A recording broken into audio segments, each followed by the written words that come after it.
Globalization is a process of interaction and integration between people, companies, and governments of different nations.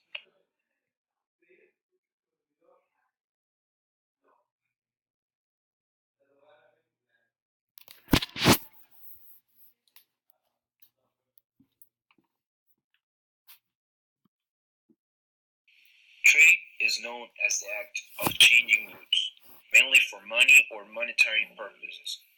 Nowadays, thanks to globalization, trade is an international issue and is more common than we realize, such as going to the grocery store and buying a box of cereal that could possibly belong to an international brand.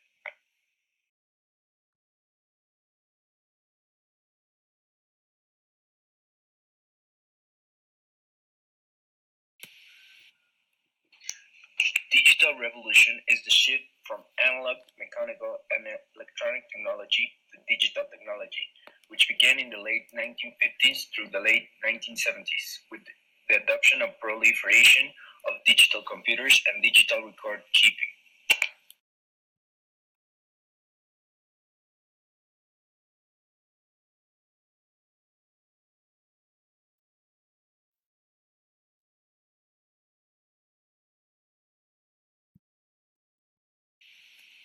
Terrorism is the systematic use of terror to coerce societies or governments, used by a wide range of political organizations in the promotion of their objectives, both by nationalism and non-nationalism political parties, right and left, as well as by corporation, religious groups, racism, colonialists, independentists, revolutionaries, conservatives, and governments in power.